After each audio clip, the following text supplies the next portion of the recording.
Articulated buses are mostly used on public transit routes. They consist of two rigid sections linked by a pivoting joint.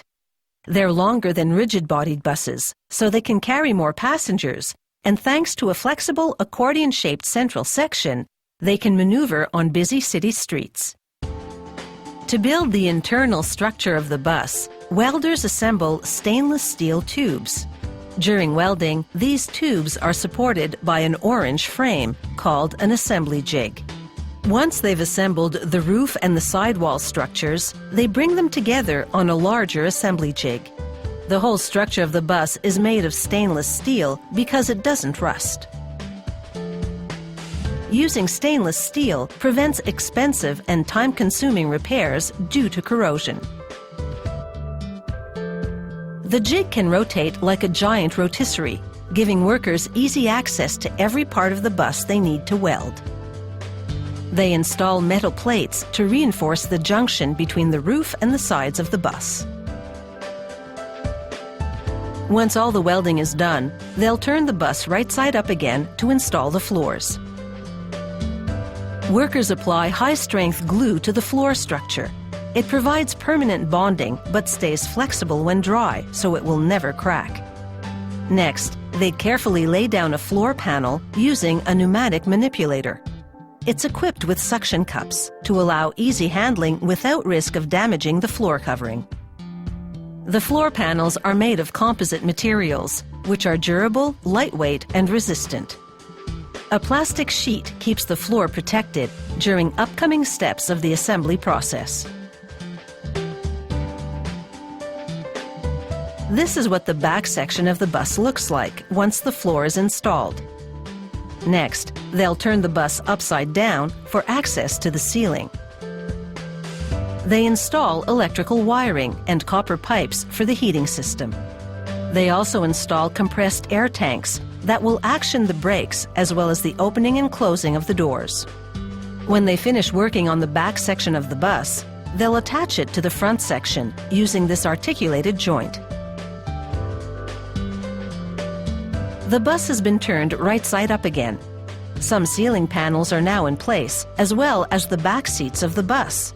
But there's still a lot of work to do. An assembler installs interior panels made of aluminum.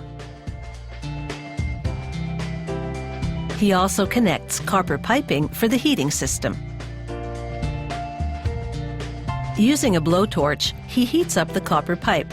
He solders the connecting piece, creating a leak-proof union. These pipes will carry the heating fluid to the radiator, keeping passengers comfortable during the cold season.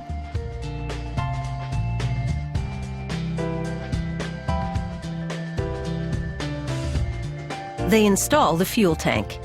This bus runs on clean diesel fuel, a low-sulfur fuel that reduces harmful emissions.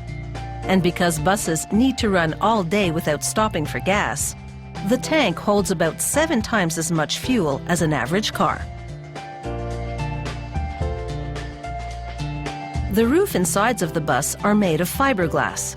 To prevent corrosion, workers install them with glue rather than screws or rivets.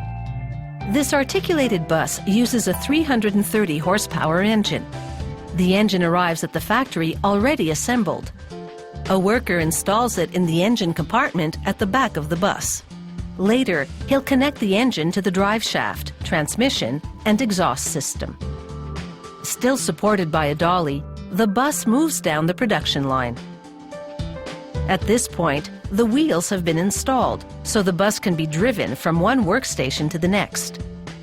They now install the windows, handling them with suction cups.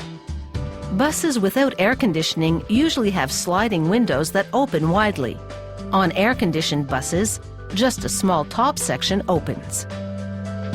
An assembler checks the rubber around the window to make sure it's watertight.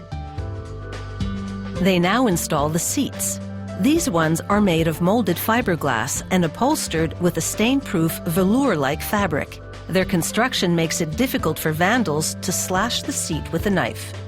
Here's how the finished bus looks when you stand in the central section of the bus, surrounded by the flexible accordion-shaped walls.